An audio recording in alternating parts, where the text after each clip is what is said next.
chers frères et sœurs en Christ, nous voici encore réunis en famille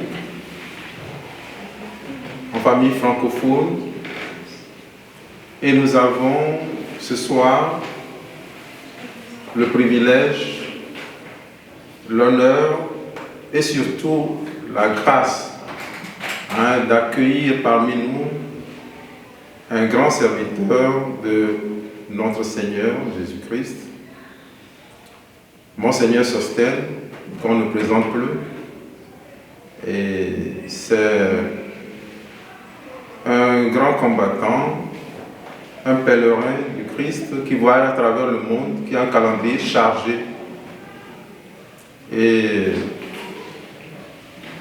la semaine passée, il était encore au Brésil, mais malgré ses engagements, il a tenu à faire une place dans son calendrier pour nous ce soir.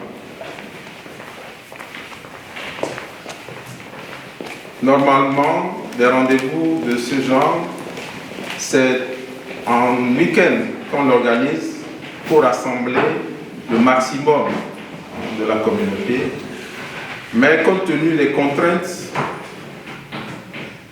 non seulement le calendrier de Monseigneur, mais aussi, disons, les circonstances ont fait que ce soit en semaine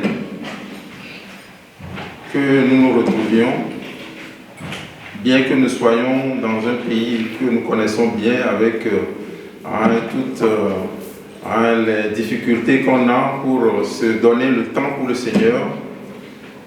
On dit souvent beaucoup d'appelés, peu d'élus. Et ce soir, je peux dire que nous sommes des élus. Et c'est vraiment une opportunité pour nous de rencontrer notre Seigneur Jésus-Christ à travers son serviteur. Et vraiment, je crois qu'on doit encore acclamer le Seigneur à travers lui, lui dire encore merci.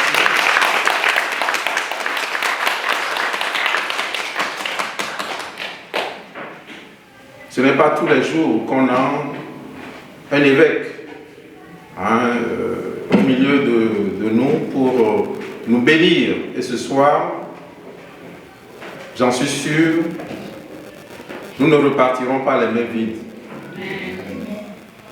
Nous sommes venus en marchant dans la foi et nous serons chargés de toutes les bénédictions que son serviteur a engrangé pour nous au travers du message qu'il va faire passer. Et donc, nous allons encore dans la communauté nous donner encore cette occasion de prier ensemble pour la vie de son serviteur, pour tout le travail qu'il fait et que les fruits soient encore plus abondants et que nous soyons des bénéficiaires bienheureux.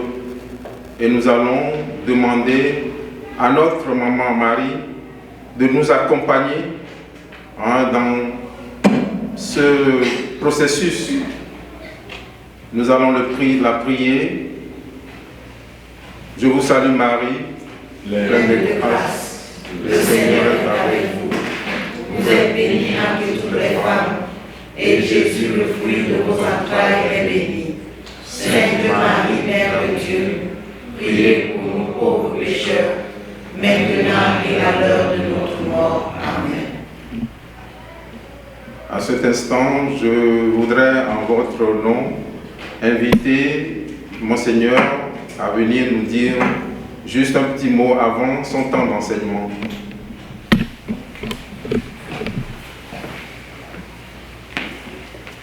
Loué soit Jésus-Christ. À jamais. Juste vous saluer, nous allons commencer par un temps de louange. Avant que nous sommes à présenter un plus bien de joie. Alléluia. Amen. Alléluia. Amen. Il est bon pour des Toi qui nous aimes tant, c'est pourquoi nous aimons.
content de prendre ce petit temps avec vous, Betty. Je crois que la prochaine fois, on va mieux s'arranger. Et j'étais au Brésil pour prêcher une retraite aux prêtres du renouveau charismatique de tout le Brésil. Ils étaient un peu plus de 100. Et après la convention, je suis donc un peu venu ce matin et je rentre demain au Cameroun. Donc, comme je reviens pour la convention l'année prochaine, je crois qu'on prendra le temps de mieux nous organiser. La convention aura lieu toujours le même week-end, non? Le week-end, la fête du travail. Donc il y aura avant ou après. Je voudrais faire un enseignement sur la lettre de Saint Paul aux Éphésiens. Alors la lettre de Saint Paul aux Éphésiens, chapitre 6. Ceux qui ont la Bible peuvent y aller. Chapitre 6, verset 10 à 18. Éphésiens, chapitre 6, verset 10 à 18. Ceux qui n'ont pas peur de télécharger sur le téléphone s'ils veulent. Quelqu'un a une Bible? Quelqu'un peut nous lire ce passage?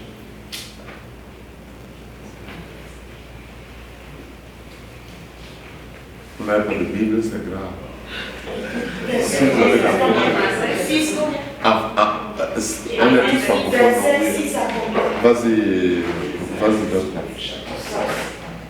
Vas-y le dire. 6 à 18. Verset 10. Éphésiens 6, verset 10 à 18. En français. Vas-y. On est tous francophones, n'est-ce pas? Éphésiens 6, verset 10 à 18. Au reste, fortifiez-vous dans le Seigneur et par sa force toute puissante. Répétez-vous. Dans cette version. Oh, 8 secondes. Bon, donc là. Tu peux dire ça parce que c'est mieux la version catholique. Il y a des petites expressions sur lesquelles je vais insister. Au reste, fortifiez-vous dans le Seigneur. Alors, téléchargez A-E-L. A-E-L-F. A-E-L-F. A-E-L-F.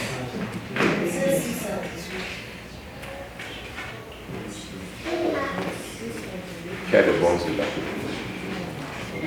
Enfin, puisez-vous votre énergie dans le Seigneur. Maman, viens à côté. Viens devant. Enfin, puisez votre énergie dans le Seigneur et dans la vigueur de sa force. Revêtez l'équipement de combat donné par Dieu afin de pouvoir tenir contre les manœuvres du diable. Car nous ne luttons pas contre des êtres de sang et de chair, mais contre les dominateurs de ce monde de ténèbres, les principautés, les souverainetés, les esprits du mal qui sont dans les régions célestes. Pour cela, prenez l'équipe de combat. Prenez l'équipement de combat donné par Dieu. Ainsi, vous pourrez résister quand viendra le jour du malheur et tout mettre en œuvre pour tenir bon. Oui, tenez bon, ayant autour des reins le ceinturon de la vérité, portant la cuirasse de la justice, les pieds chaussés de l'ardeur à annoncer l'évangile de la paix, et ne quittant jamais le bouclier de la foi qui vous permettra d'éteindre toutes les flèches enflammées du mauvais. Prenez le casque du salut et le glaive de l'esprit, c'est-à-dire la parole de Dieu. En toutes circonstances, que l'Esprit vous donne de prier et de supplier, restez éveillés. Soyez assidus à la supplication pour toutes les fidèles. Si vous voulez télécharger A-E-L-F, la version catholique, de la Bible. Parce que il y a des expressions qui changent le sens du texte. Par exemple, non. Il y a dans l'évangile de Matthieu une version qui dit Joseph était un homme juste. L'autre version qui dit Joseph était un homme bon. Or, un homme juste et un homme bon, ce n'est pas la même chose. C'est très différent. Voilà. Maintenant, revenons sur le texte Éphésiens, chapitre 6, versets 10 à 18. Ça parle de quelque chose qui nous intéresse nous tous, le combat spirituel. Le combat spirituel. Nous sommes dans un monde où il faut se battre tout le temps. Il faut se battre. Alors, mais le boxeur ne se bat pas comme celui qui fait le karaté ou le kickboxing. Chacun a ses armes. Quelles sont les armes du chrétien? Un chrétien doit se battre. Il fait comment? Il fait comme tout le monde ou bien il a sa manière de se battre? Ça pour nous suggère un chemin. Et dans ce verset que je vous conseille de lire et de lire parce que je ne pourrais pas entrer dans tout le texte qui est très dense. Bon, déjà, notez qu'il y a vraiment plusieurs choses que Saint Paul évoque qui peuvent nous permettre de nous battre en tant que chrétiens. Il emploie une expression 3 fois dans le même texte, l'équipement de combat donné par Dieu. L'équipement de combat donné par Dieu. Vous avez besoin de l'équipement de combat donné par Dieu. Il y a plusieurs genres d'équipements de combat. Le diable a aussi ses équipements de combat. Mais nous ne devons pas aller emprunter les équipements ailleurs. Nous devons avoir nos propres équipements. Alors, Saint Paul commence par le fondement. Il dit, puisez votre énergie dans le Seigneur. C'est le verset 10. Puisez votre énergie dans le Seigneur. On dit chez moi que la force du cou, c'est les épaules. C'est-à-dire quand le cou tient fort parce qu'il y a les épaules. Alors, qu'est-ce qui fait ma force? Je puise mon énergie où? Il y a des gens qui puisent leur énergie dans le sport, d'autres parce qu'ils prennent des comprimés. Comment on appelle les comprimés là? Des suppléments alimentaires, d'autres prennent la drogue, d'autres... ça, c'est des exemples physiques.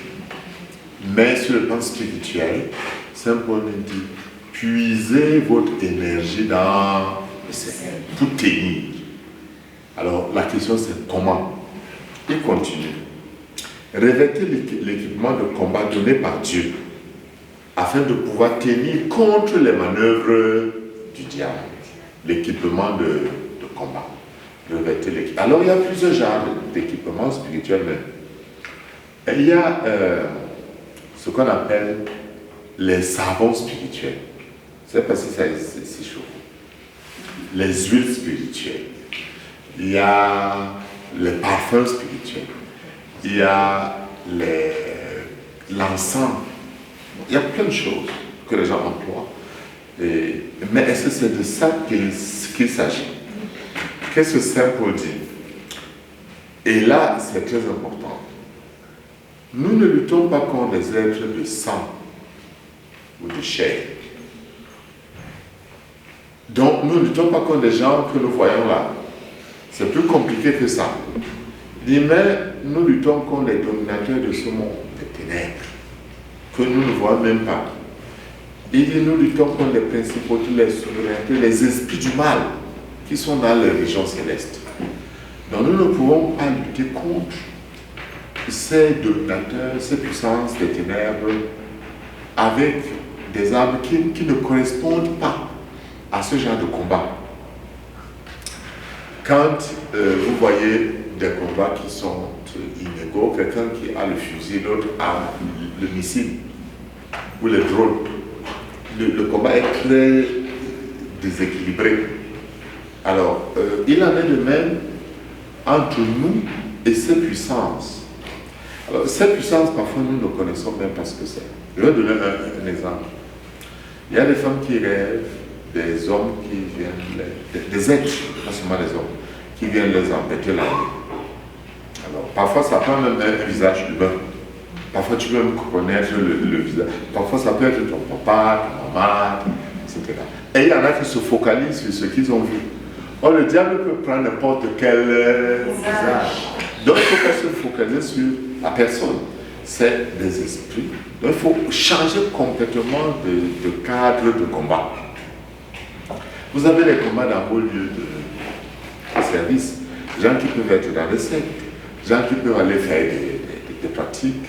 Vous pouvez voir, dans tous les cas, ces dominateurs, ces principautés, ces esprits du mal sont partout. Et nous ne pouvons pas les maîtriser avec nos propres forces. Saint Paul redit après ça au verset 13, pour cela, prenez l'équipement de combat donné par Dieu. Ainsi, vous pourrez résister quand viendra le jour du malheur et tout mettre en œuvre pour tenir bon. Et il dit oui, tenez bon, tenez bon. Alors, je donne un autre exemple, non?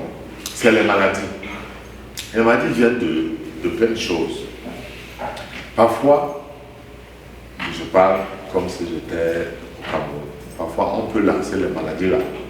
Mais même si on ne lance pas, parce que tu peux être soumis à des substances cancérigènes et tu attrapes le cancer. C'est une puissance nuisible. Donc ça fait partie de ces choses qui nous font mal. Donc il faut combattre. Et si tu peux être soumis à un patron irascible, il a mal vécu son mariage, sa femme est partie, et il devient irascible. Et il te fait subir des choses qui ne sont pas normales. Alors, même pour ce genre de choses qui ont une explication scientifique, nous devons tenir bon. Nous devons tenir bon. Tu es dans un environnement hostile. Il faut tenir bon.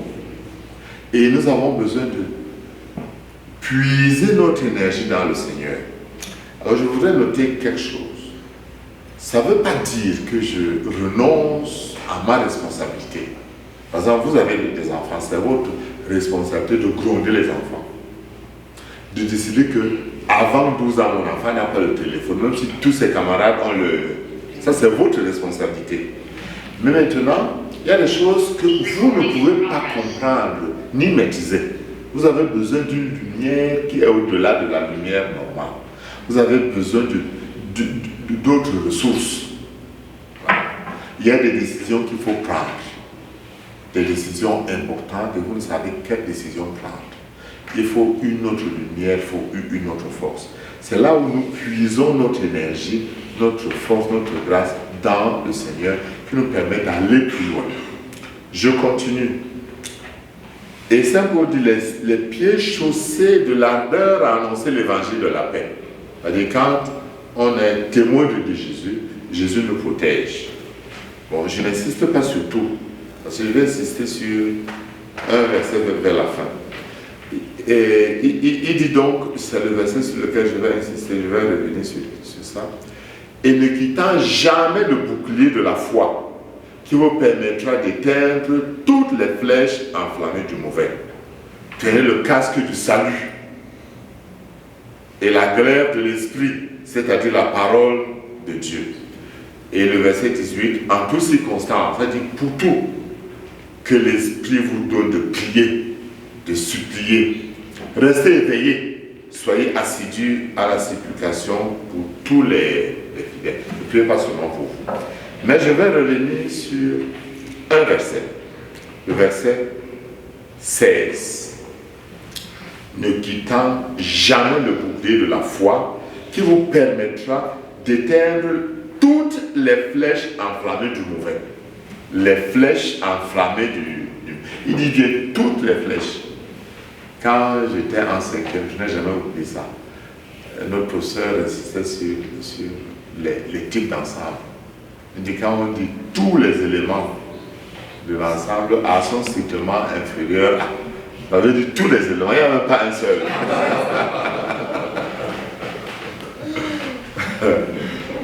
C'est ça. Saint Paul dit que vous permettez d'éteindre toutes les flèches. Les flèches elles sont variées, c'est mieux que moi. Comment éteindre toutes les flèches qui se dirigent vers nous? Saint Paul dit il ne faut pas quitter le bouclier de la foi. Il ne faut pas faire quoi? Il ne faut pas faire quoi? Il ne faut pas quitter le bouclier de la foi. Je vais insister sur ces deux mots, le bouclier et la foi. C'est quoi le bouclier? Vous connaissez le bouclier? C'est quoi un bouclier? Vous n'avez jamais vu les boucliers?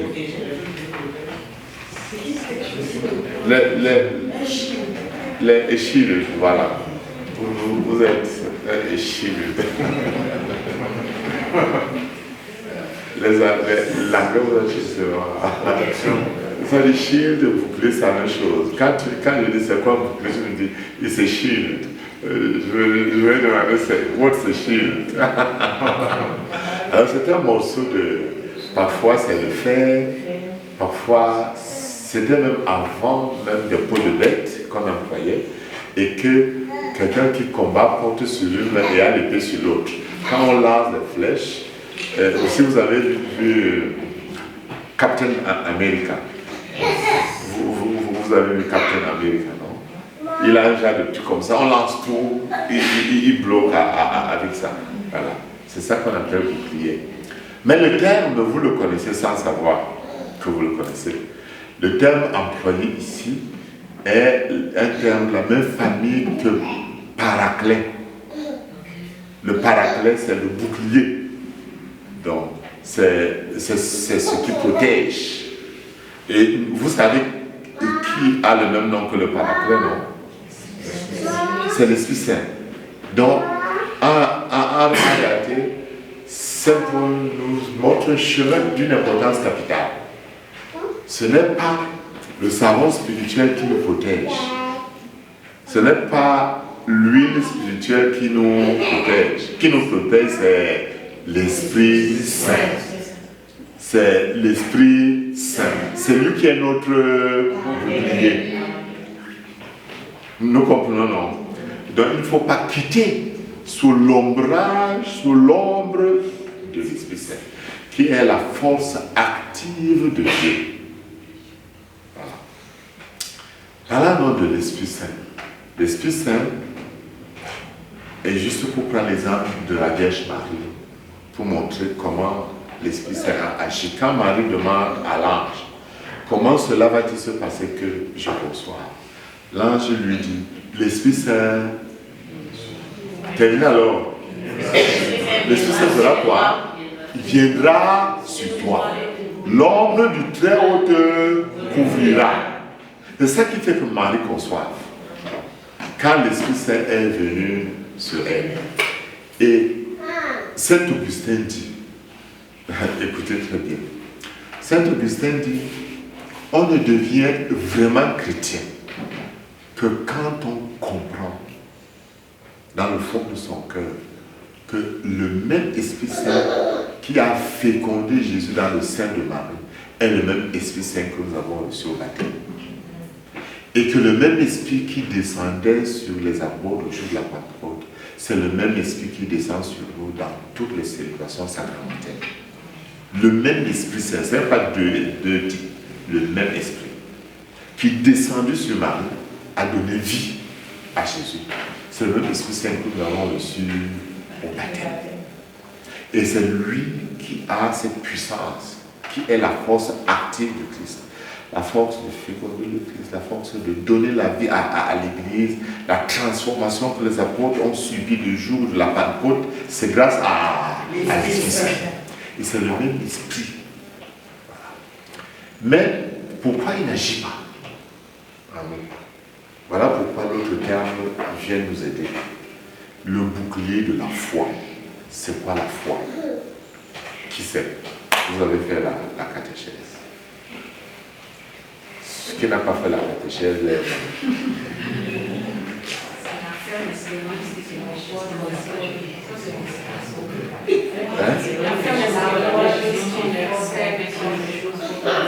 C'est des choses qu'on ne voit pas. Ça, c'est dans la Bible, Hébreu. Voilà. Qui nous dit encore, c'est tout. La foi, c'est quoi? Oui, maman, vas-y, n'aie pas peur. Je mangeais les gens avant, je les mange.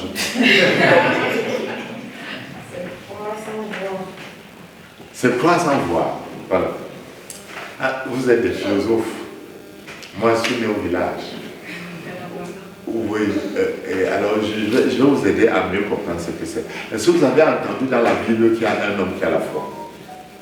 Oui, le père de la foi, Abraham. Abraham. Qui d'autre?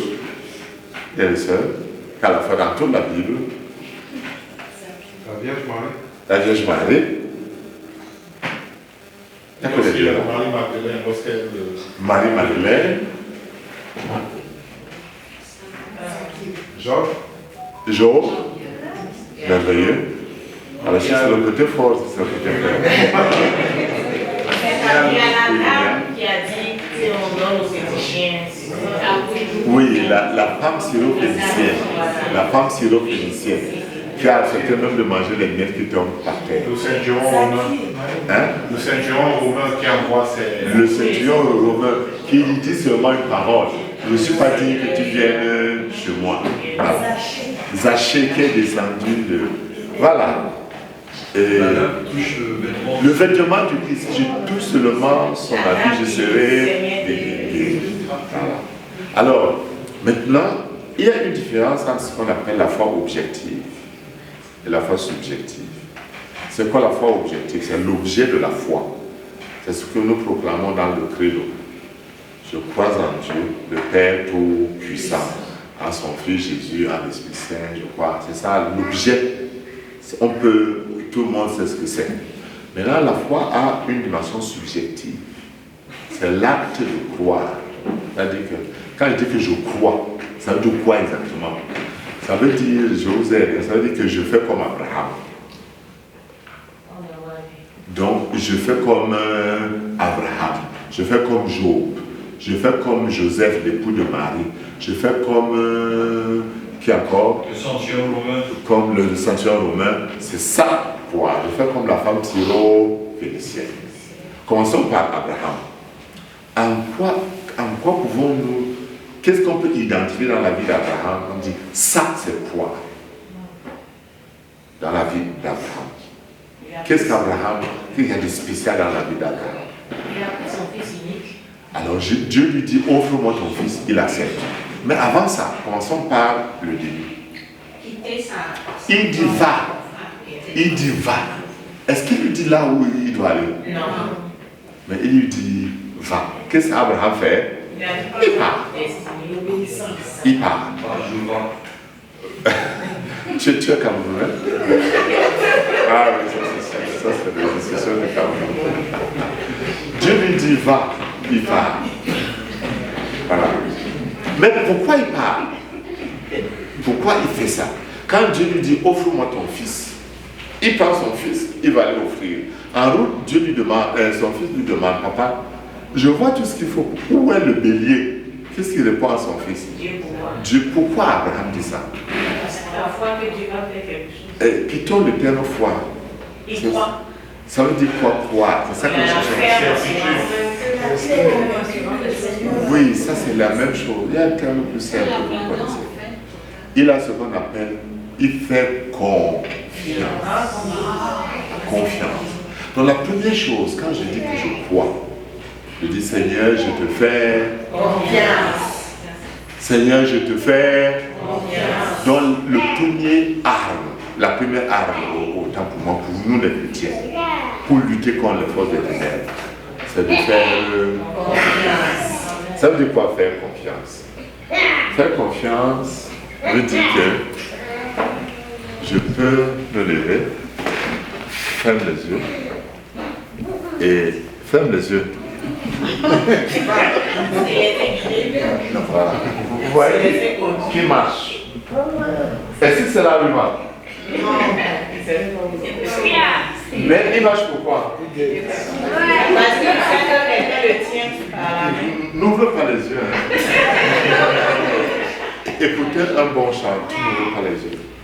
Comme l'enfant tient la main de son père, sans bien savoir où la route. Voilà, tu peux ouvrir les yeux maintenant.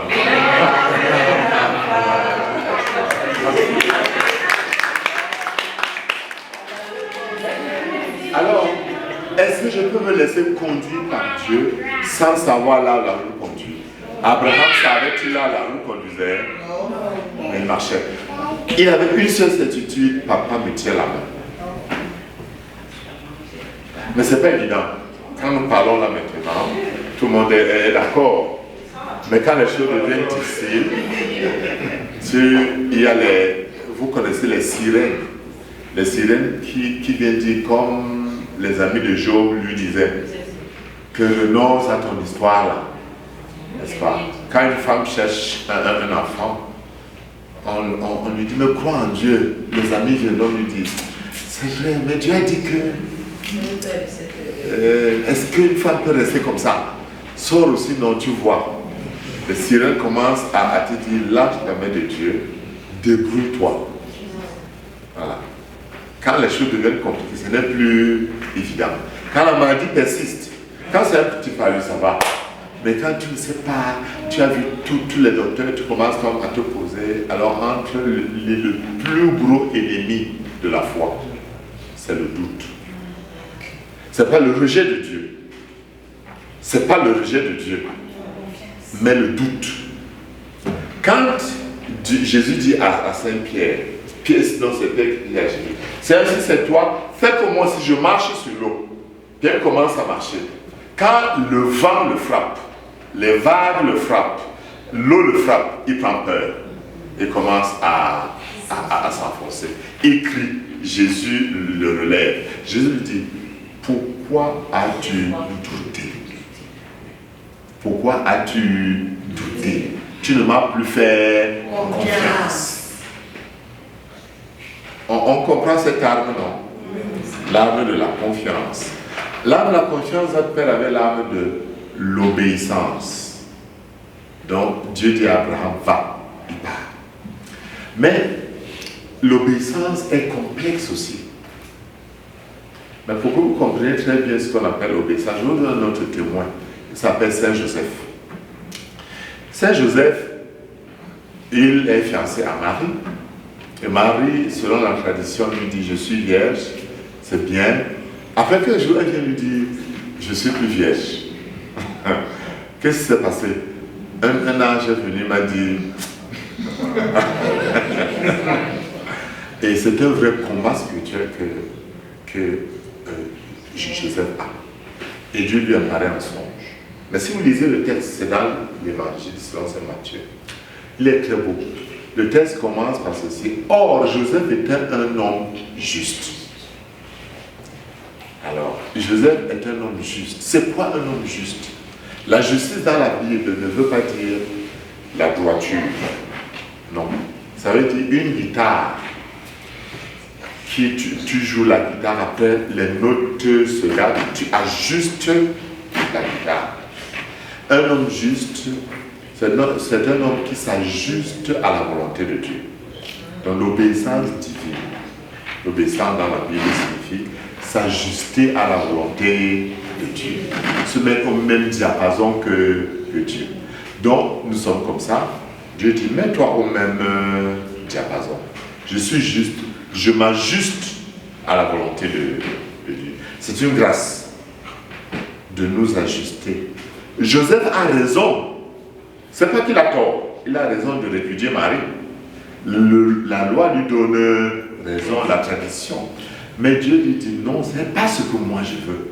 Moi je veux te dire ceci. N'aie pas peur de prendre Marie, ta femme. Quand Joseph se réveilla, il fit ce que l'ange lui avait demandé. Alors, Dieu me demande X et tout le monde me dit Y. Je fais quoi? Parfois, ce n'est pas tout le monde, c'est mon cœur.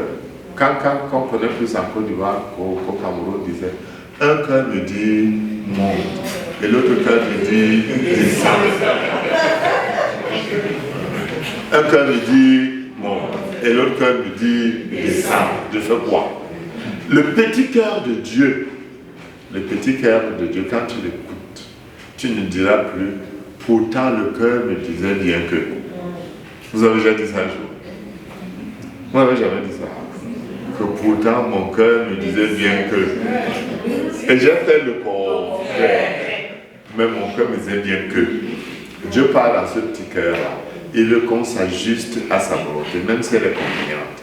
Mais la foi, c'est également comme la Vierge Marie, pouvoir dire, la Vierge Marie, Jésus, les vrais hommes de la foi, Père, entre tes mains, je remets ma vie. C'est une arme d'une puissance, c'est même la plus puissante et la plus difficile de toutes les armes spirituelles. L'abandon entre les mains de Dieu. Père, entre tes mains. Que Jésus lui-même, à Gethsemane, il combat. Il dit, Père, que cette coupe s'éloigne de moi. Mais il termine toujours en disant, Père, pas ce que je veux, mais ce que tu veux. Voilà. Et à la fin de tout ce combat-là, il dira, Père, entre tes mains, je remets mon esprit. Donc quand je combats spirituellement, Dieu ne nous demande pas de nous croiser les bras. Hein. Il dit, battez-vous. Mais en vous battant, n'oubliez jamais de dire, Seigneur, qu'il me soit fait selon ta parole. Entre tes mains, je remets ma vie, mon esprit. J'aime toujours prendre l'exemple des femmes qui n'ont pas d'enfants. Pouvoir dire, Père, je te donne mon ventre. Fais de moi ce que tu veux. Ou quand tu as perdu un enfant cher. Moi, je venais de perdre un enfant qui m'était très cher, un prêtre hyper brillant, 32 ans. Un cancer foudroyant de 4 mois. Il fréquentait à Rome dans l'une des écoles les plus prestigieuses de l'église, où on prend 7 par an. Cancer déclaré, en fait, détecté, c'était seulement là-bas, au mois de décembre, au mois d'avril, René Gaston. Alors, pouvoir dire, Seigneur, prends René Gaston, tu ne peux pas le dire comme ça. C'est-à-dire, ton cœur est broyé. Ton cœur est... Et c'est ça la foi. Et c'est ça qui te permet de tenir. Maintenant, je peux croire aujourd'hui. Et demain, je ne crois pas. Il faut tenir dans le temps. Il faut tenir dans le temps. Il faut tenir dans le temps. Parce que Saint-Pierre, quand il commence à marcher, il croit. Quand les épreuves arrivent, il s'enfonce. Il faut tenir dans le temps. La femme syrophénicienne, quand elle demande à Jésus la première fois, ma fille est malade, Jésus ne la gère pas. Deuxième fois, le disciple lui dit, Seigneur, exauce cette femme. Jésus dit, je n'ai pas été envoyé pour les gens comme elle. La femme elle-même, elle se jette au pied du Christ. Elle dit, Seigneur, s'il te plaît. Je lui dis, il n'est pas bon de donner la nourriture des hommes aux fils de chien. Si c'était Anna. Tu m'appelles chien. Chez nous, on dit, je mange chez toi. Mais la femme est entrée dans le jeu de Jésus. Il dit, moi je même. Alors, ce que la femme, on appelle ça la persévérance. Ne pas lâcher prise. C'est également l'Esprit Saint qui nous donne la grâce de persévérer. C'est l'Esprit Saint qui nous donne la grâce de faire confiance à Jésus. C'est l'Esprit Saint qui nous donne la grâce d'obéir à Jésus. C'est l'Esprit Saint qui nous donne la grâce de nous ajuster à la volonté de Dieu. C'est l'Esprit Saint, le même Esprit qui nous donne la grâce de remettre tout entre les mains de Jésus. C'est le même Esprit Saint qui nous donne la grâce de ne pas désespérer. Et dans votre société, j'étais au Brésil, ils ont eu l'année passée une centaine de prêtres qui se sont suicidés. Des prêtres. Et l'un d'eux était là, nous a donné le témoignage de son confrère qui a célébré la messe le soir, il s'est pendu devant la cour, il est chaud. Voilà. Donc, c'est quand tu désespères, c'est-à-dire que tu ne crois plus en la promesse de Dieu. Tu ne crois plus que Dieu est Dieu.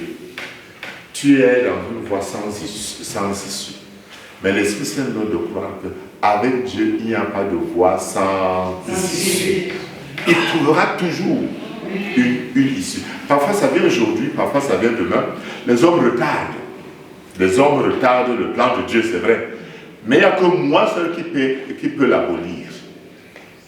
Les autres, ce que Dieu a prévu pour moi, ils peuvent retarder. Mais si moi, je me remets entre les mains de Dieu, ce que Dieu a promis, il va le réaliser. Si vous lisez bien le Magnificat, le Magnificat a des versets merveilleux qui montrent cette manière de voir de la Vierge Marie. La Vierge Marie dit, il relève Isaïe son serviteur, il se souvient de son amour. Dieu n'oublie pas l'amour qu'il a promis. Il n'oublie jamais. Il n'oublie jamais. Parce que chacun de nous est un projet.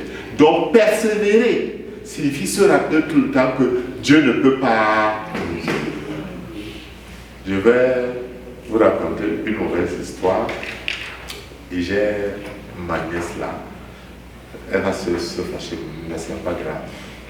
Alors, ma mère a fait 4 garçons et une fille. Je suis le 4e. Donc quand elle accouche un garçon, elle est toute contente.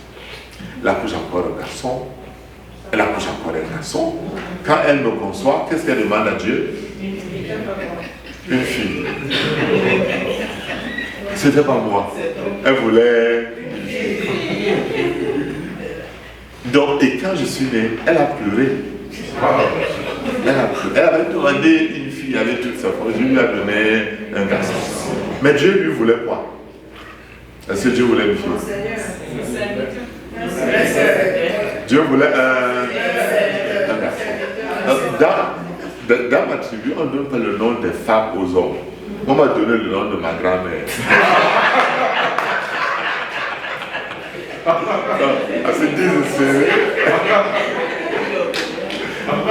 Mais je sais que Dieu voulait un garçon. Je sais que je ne suis pas né au hasard. Dieu a un projet pour moi. Dieu a un projet et j'ai la certitude. Les gens peuvent bloquer aujourd'hui ce que Dieu a prévu pour moi, il va le réaliser. Il faut seulement que je dise, Seigneur, entre tes mains, je remets ma vie, que je persévère. La grâce de la foi nous donne de persévérer, de ne pas nous décourager. Parce que l'autre arme du diable, c'est le découragement. C'est le découragement. Seigneur, je tiens bon. Je tiens bon. Je tiens bon. La grâce de l'Esprit Saint nous donne également d'être créatif, d'être inventif, parce que l'Esprit Saint est créateur. Si vous connaissez le credo, il est Seigneur et il donne la vie. Il donne la vie. C'est-à-dire, il invente de nouveaux voies, de nouveaux chemins. Si vous regardez même votre vie, parfois, il y a un truc qui sort de nulle part, vous dites, waouh, c'est venu d'où? L'Esprit Saint a la capacité de créer de rien des choses inimaginables. Et ça, c'est une des armes puissantes de l'Esprit Saint. Il va trouver un chemin. Il va trouver un... Comment il va faire? I don't know. Mais il va trouver un chemin. Il va trouver un chemin. Avec l'Esprit Saint, il n'y a pas de voie sans issue.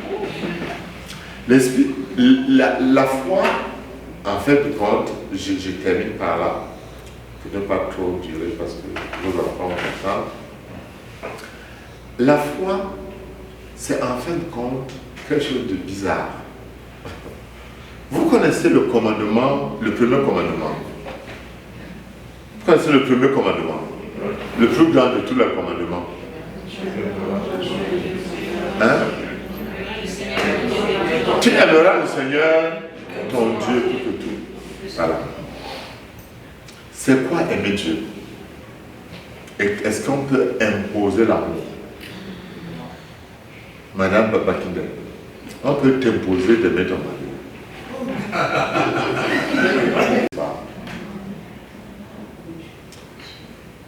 Or, est-ce que Dieu a besoin de ce qu'on fait pour lui? Disons là maintenant que nous ne louons plus Dieu. Ça va changer quelque chose en Dieu. Hein? C'est-à-dire, ça ne veut absolument rien. Il reste Dieu. C'est nous qui souffrons.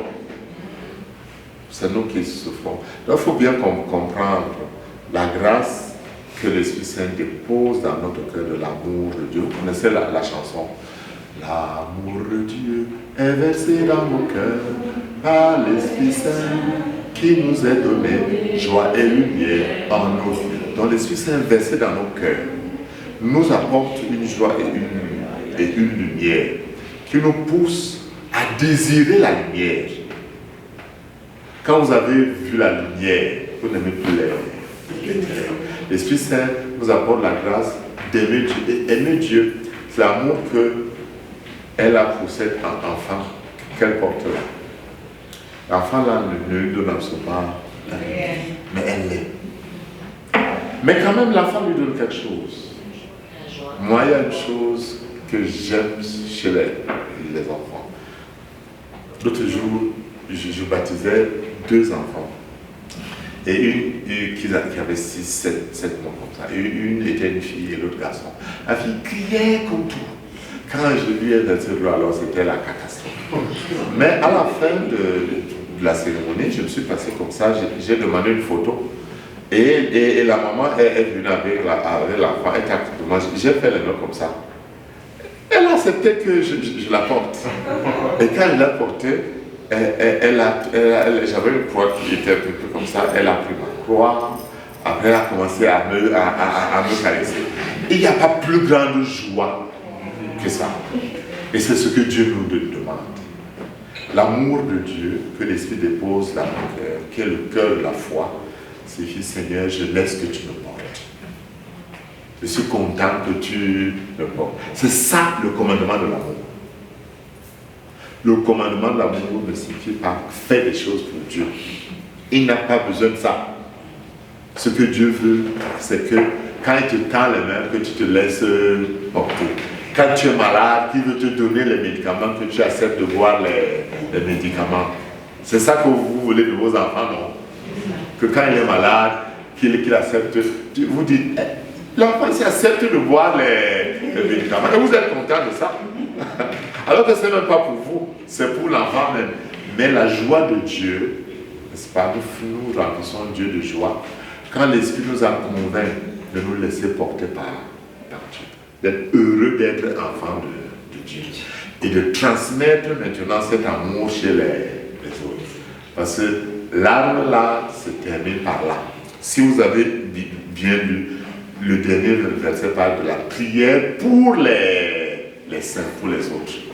Donc, le fait d'aimer les autres est une puissance énorme. Je donne un exemple. Nous ouvrons les portes au diable quand le mari et la femme se battent tous les jours. N'est-ce pas?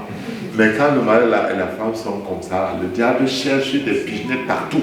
Il ne trouve pas. Il ne trouve pas. Quand vous êtes comme ça, et une autre de ces armes, c'est la division. Alors j'ai parlé du doute, j'ai parlé du désespoir, je parle de la division qui sont des ennemis de la foi. Il y a également la peur, n'est-ce pas? La division nous isole. Donc, parenthèse, si quelqu'un vient vous dire, j'ai fait une vision, votre mari veut vous tuer, il dit peut-être la vérité, mais il ne dit pas cette vérité au nom de Jésus. Parce que Jésus n'a jamais révélé l'origine humaine du malheur. Vous comprenez ce que je dis? Lisez dans tout le Nouveau Testament. On demande même à Jésus, celui-là, qui est né aveugle, pourquoi c'est son père, sa mère, il dit ni son père, ni sa mère, ni lui-même. C'est pour la grande gloire de Dieu. Donc quand quelqu'un vous dit que, quand vous voyez là, il est rouge comme ça, c'est lui qui a fait qu'il devienne, c'est qu'il ne dit pas au nom de Jésus. C'est le diviseur. Et la division, le mot diabolos. Le mot diabolos, en grec veut dire le diviseur. C'est aussi une des armes du diable. Nous divisons. Vous voyez les films des animaux des lions qui attaquent un troupeau, non? Comment le lion fait quand il attaque un troupeau? Il isole. Donc quand quelqu'un veut t'isoler de ta femme, de ton mari, de tes enfants, c'est le diable. Ne l'écoutez pas. Il dit même s'il dit la vérité, ce n'est pas au nom de Jésus. C'est au nom d'autre chose. Je ne dis pas qu'il n'y a pas de mari qui veut tuer les femmes. Non, il y en a. Il y a des femmes, encore des femmes qui ont tué leur mari. Mais une vision de Jésus ne le vous dira jamais. Jamais de la vie. Jamais. Donc, les gens qui vous ont dit là au village, que nous sommes partis voir. On nous a dit que faites attention à Liliane. C'est le jazz, n'est-ce pas Liliane? Oui, c'est vrai. Maintenant, comment faire pour que le don de l'Esprit reçu agisse fortement en nous?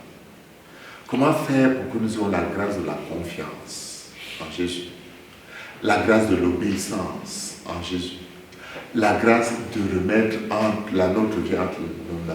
Comment avoir la grâce de nous ajuster à la volonté de Dieu pour savoir que c'est ça qu'il faut choisir et non ça?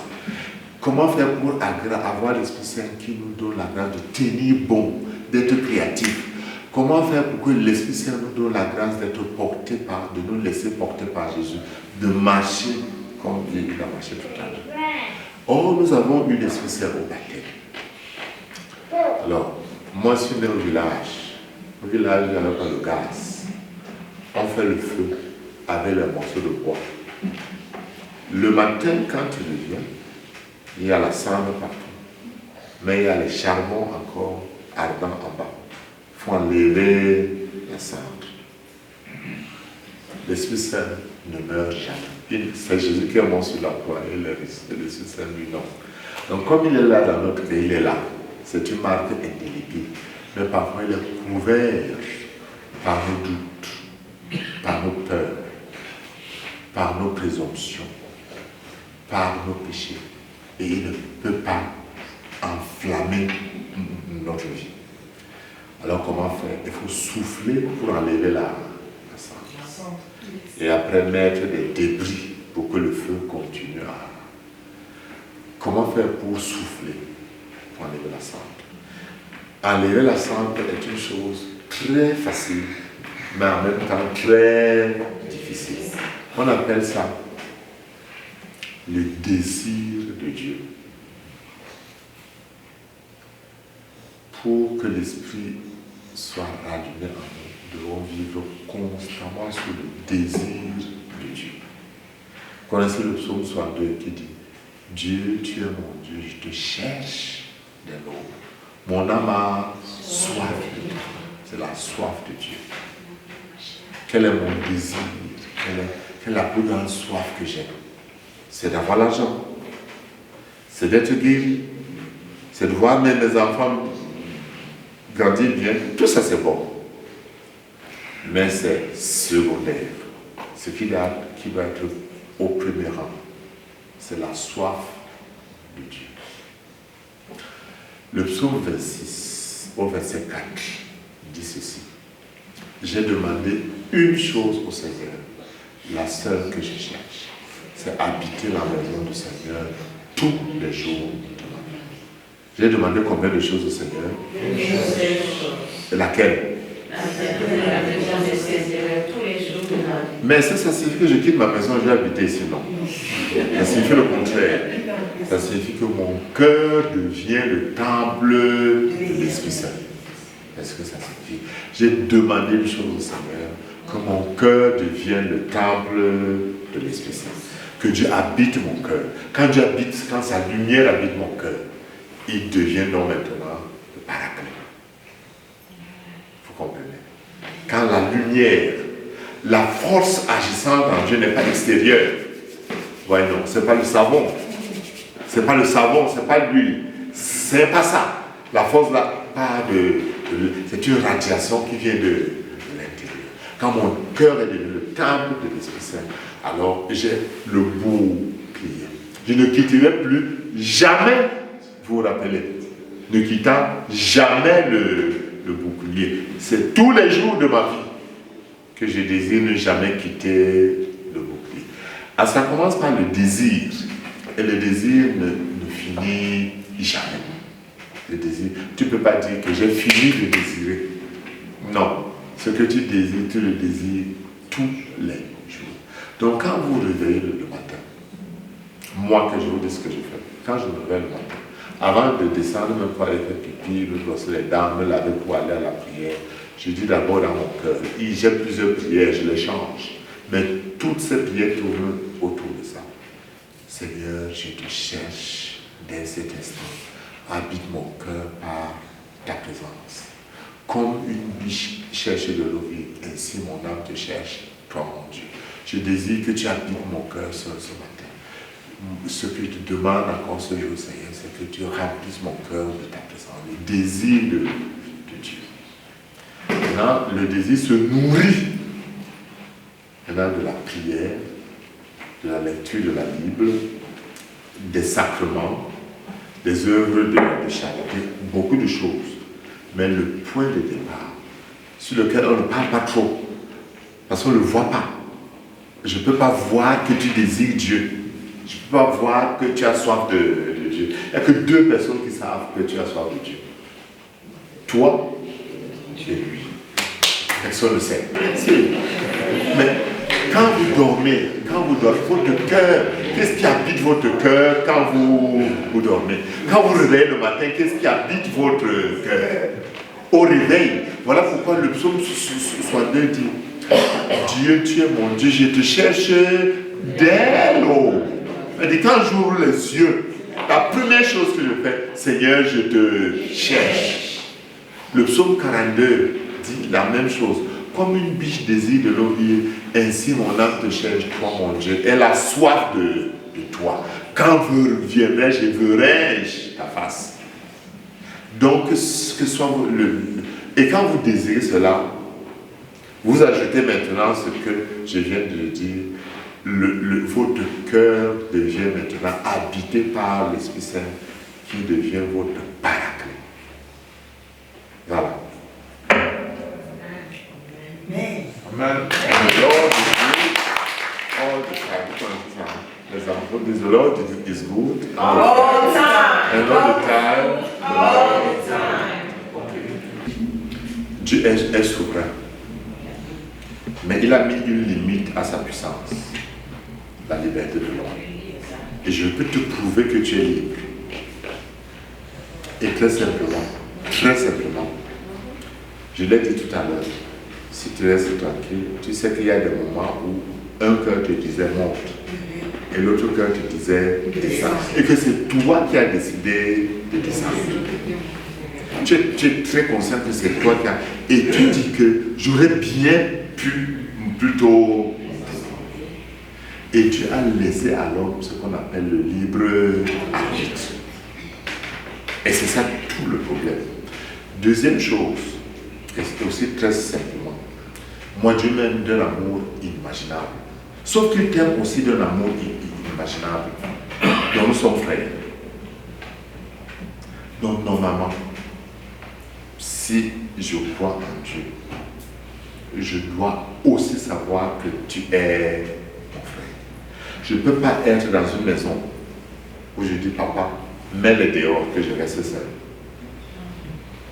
Tu comprends, non? C'est ma maison. Moi, je suis ton père. Tu es tellement content ici. Et ils sont mes enfants. Tu dis, mets-le dehors, je reste seul. Donc, c'est qu'il y a quelque chose qui ne... Alors c'est ça, on dit que toutes les religions se valent, non. C'est pas vrai. C'est ça la spécificité du christianisme. Le christianisme a des spécificités.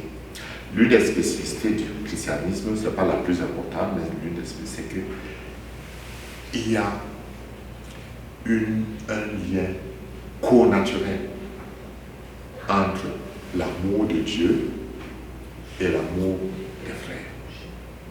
La preuve que j'aime Dieu, c'est que je t'aime. Et je ne peux pas t'aimer et te tuer. il y a quelque chose qui ne va pas. Donc le fanatisme ne peut pas être de Dieu. Dieu est fanatique, le fanatique de l'accueil de l'enfant prodigue. Ah, c'est la folie de Dieu. Mais quand tu analyses ce texte, si vous avez un prêtre bien formé qui vous analyse ce texte est formidable. C'est-à-dire les deux enfants sont types, ils sont la même chose. Les deux sont les catastrophes. Il n'y a que le père qui aime merveilleux. Mais il aime les deux. Parce que si vous avez vu bien le texte, quand le deuxième fils demande sa part d'héritage, le père leur distribue à tous les deux, même au premier fils. Il a aussi ses biens. Il se fâche pour dire, il a aussi eu. Ah, mais il faut lire la Bible. C'est écrit, il leur dit, pas il lui donna, il leur distribua. C'est clair. J'ai toujours cru que c'est celui qui est revenu qu'on a donné. Je me posais toujours la question, mais ça veut dire qu'on félicite celui qui en fait, c'est que les prêtres n'analysent pas souvent bien les textes. Même le texte d'Éphésiens que je viens de vous analyser là, vous pouvez le lire un dimanche et vous passez dessus. Donc, dans la folie de Dieu, c'est qu'il aime follement l'aîné, il aime follement le second. Donc il t'aime, il m'aime. Et moi, je dis, ton fils que voilà. C'est lui que tu aimes. Oh, le Père, c'est pas ça. Le Père aime les donc le fanatisme de Dieu, c'est son amour fou pour les deux autres enfants. Donc la preuve qu'un homme aime Dieu, c'est qu'il aime sa femme. La preuve qu'une femme aime Dieu, c'est qu'elle aime son mari. La femme que les parents aiment Dieu, c'est qu'ils se donnent pour leurs enfants. Il faut répéter la... Je répète seulement une chose. La preuve qu'une femme aime Dieu, c'est qu'elle aime son mari.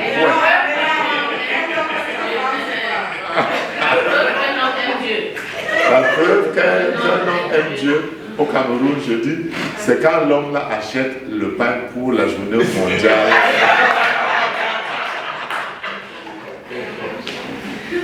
Alors, nous rions, mais ce que je dis là peut paraître léger. Or, c'est le fondement des armes spirituelles. Les armes ne sont pas des choses matérielles. L'arme la plus puissante habite notre cœur. Et je m'affaiblis quand je traite ma femme. La femme s'affaiblit dans son cœur quand elle traite mal son mari. La puissance la plus grande, c'est ici-là. Ce n'est pas ailleurs. C'est là où l'Esprit Saint habite. Nous ne prenons pas, nous pensons que c'est sur les choses. Oh, ce n'est pas sur les choses. Ce n'est pas sur les choses. C'est en nous la puissance. La puissance que Dieu veut renforcer, ce n'est pas sur les choses, c'est nous. Dieu n'aime pas la croix que je porte. Il m'aime moi-même. Vous voyez la différence, non? Dieu c'est moi qui aime. Dieu n'habite pas la croix. Dieu habite où? Les autres choses sont des poussettes. Vous connaissez les poussettes, non? Ou les béquilles. On ne va pas vivre tellement sur les béquilles. À un moment, il faut enlever les c'est important, les béquilles. C'est bon de les avoir quand on vient de faire un accident, mais après, il faut les laisser et marcher avec ses pieds. Dieu nous veut dans une relation, ce qu'on appelle l'intimité avec Dieu. Dieu nous veut ces intimes dans notre manière de prier.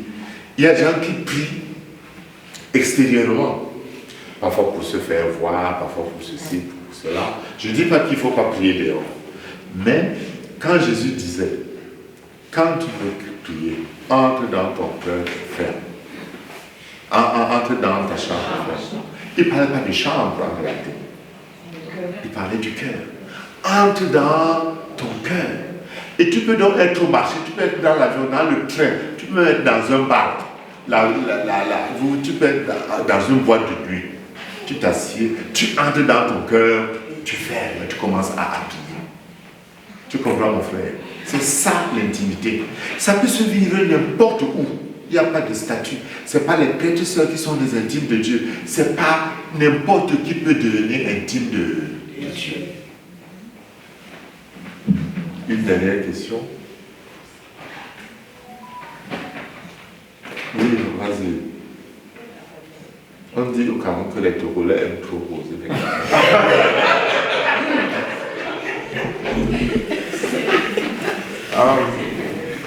Monseigneur, la question de l'Esprit Saint, c'est une question, je dirais, que nous n'arrivons pas vraiment à cerner. Quand on parle de l'Esprit Saint, on a du mal à le sentir, à l'expérimenter et à agir avec lui. Je ne sais pas si il y a une recette. Mais c'est vrai, hein, pour deux raisons. Jésus lui-même l'a dit que l'esprit est comme le vent. On ne sait pas d'où il vient. On ne sait pas. On voit seulement les toucher. Mais l'esprit, c'est non. Donc, et il y a comme tout un oubli. Or c'est lui la force agissante de Dieu. Saint Séraphin de Sarov, c'est un saint russe, disait que la vie chrétienne consiste en une chose, recevoir l'Esprit Saint et vivre de l'Esprit Saint. Il faut prendre l'Esprit Saint comme la présence permanente de Jésus dans son Église, dans le monde et en nos cœurs. La présence, Jésus a dit, je ne vous laisserai pas orphelins. Il est présent au milieu de nous. Cette présence, c'est l'Esprit Saint. La présence permanente. Bon, pour vous donner un exemple, même comme les exemples ne disent pas toujours la vérité à 100%, l'eau a trois formes. L'eau est physique, l'eau est solide, l'eau est liquide, et l'eau est gazeuse. Alors, l'eau physique, on touche, l'eau liquide, on touche. Mais or Jésus, physique ou sous forme d'eau liquide, était localisé. S'il voulait, quand il a voulu remplir toute la salle, il est devenu esprit pour être présent partout. Je dis, c'est limité, hein, les exemples sont limités. Et Jésus est présent partout. Et sa présence permanente dans son Église, dans le monde et dans nos cœurs. Cette présence, parce que Dieu est un. C'est la Trinité. C'est l'Esprit Saint qui agit dans tous les sacrements. Voilà pourquoi la Mère Sainte dit, envoie ton Esprit Saint sur ces offrandes, au baptême, à l'ordination, au mariage, même la confession. Jésus souffle sur ses disciples, dit, recevez l'Esprit Saint, ceux à qui vous remettez les péchés. Donc c'est l'Esprit qui agit dans la confession. C'est l'Esprit Saint qui fait tout ce que nous faisons au nom de Dieu. C'est l'Esprit. L'Esprit Saint, c'est la meilleure, moi c'est la façon la plus simple. La promesse de la présence permanente de Jésus au milieu de nous, c'est l'Esprit Saint. Il vient à notre aide. Romains chapitre 8, verset 26 jusqu'à 28, c'est trop beau. Et Saint Paul dit, l'Esprit Saint vient en aide à notre faiblesse parce que nous ne savons pas prier. Mais ce n'est pas seulement parce que nous ne savons pas prier. Qu'est-ce que nous savons même? Même prendre des décisions. Quand tu rencontres une femme, tu vas voir, elle est très belle. Tu vas te fier à sa beauté demain. Il y a une femme au Cameroun qu'on appelait, un monsieur qu'on appelait Dikoum. Sa femme l'a tué. Madame Dikoum, c'est devenu, il y a même un verbe qui est resté, Dikoumer quelqu'un. Voilà. Mais le jour où il rencontre cette femme, il n'imagine pas ça. Mais si c'est l'Esprit Saint sait que ça ne va pas marcher. Et c'est que ça là, ça ne va pas marcher. Et c'est ce qui marche, ce qui ne marche pas. Moi j'ai 10 000 témoignages. La terre pleine de son amour. Alléluia, Alléluia. Oui Seigneur, tu es bon. Oui, tu es ma force.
es bon. Oui, tu es ma force. Seigneur Jésus, tu es bon. Alléluia. Alléluia. Oui, Seigneur, tu es bon. Oui, tu es ma force.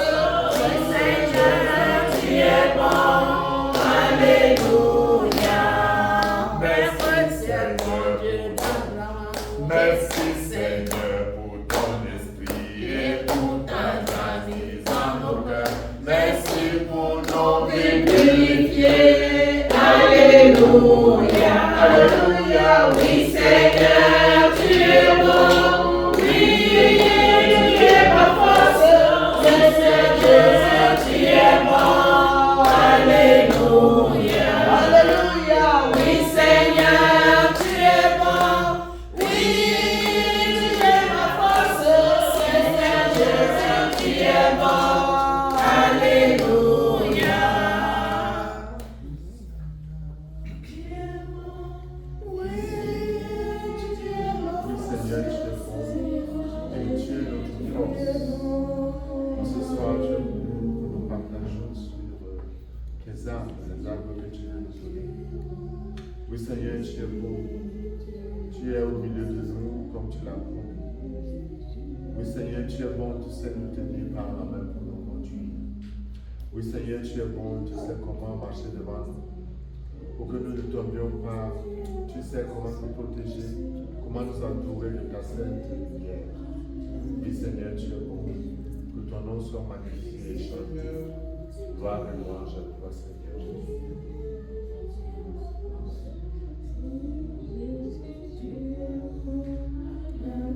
Nous allons lire du psaume 26. Le Seigneur est ma lumière et mon salut. De qui aurais-je crainte? Le Seigneur est le rempart de ma vie. Devant qui tremblerai-je? Si les méchants s'avancent contre moi pour me déchirer, ce sont eux mes ennemis, mes adversaires, qui perdent pied et succombent. Qu'une armée se déploie devant moi, mon cœur est sans crainte. Que la bataille s'engage contre moi, je garde confiance. J'ai demandé une chose au Seigneur, la seule que je cherche, habiter la maison du Seigneur tous les jours de ma vie, pour admirer le Seigneur dans sa beauté et m'attacher à son temple. Oui, il me réserve un lieu sûr au jour du malheur. Il me cache au plus secret de sa tente. Il me lève sur le haut. Maintenant, je relève la tête devant mes ennemis. J'irai célébrer dans sa tente le sacrifice d'oration. Je chanterai, je fêterai le Seigneur. Écoute, Seigneur, je t'appelle. Pitié, réponds-moi. Mon cœur m'a redit ta parole. Cherche ma face. C'est ta face, Seigneur, que je cherche. Ne me cache pas ta face. N'écarte pas ton serviteur avec colère. Tu restes mon secours. Ne me laisse pas, ne m'abandonne pas, Dieu, mon salut. Mon père et ma mère m'abandonnent. Le Seigneur me reçoit. Enseigne-moi ton chemin, Seigneur. Conduis-moi par les routes sûres, malgré ceux qui me guettent. Ne me livre pas à la merci de l'adversaire. Contre moi se sont levés des faux témoins qui soufflent la violence. Mais j'en suis sûr, je verrai les bontés du Seigneur sur la terre des vivants. Espère le Seigneur, sois fort et prends courage. Espère le Seigneur. Gloire au Père et au Fils et au Saint-Esprit. Au Dieu qui est, qui est, qui est, pour les siècles des siècles. Notre Père qui es aux cieux.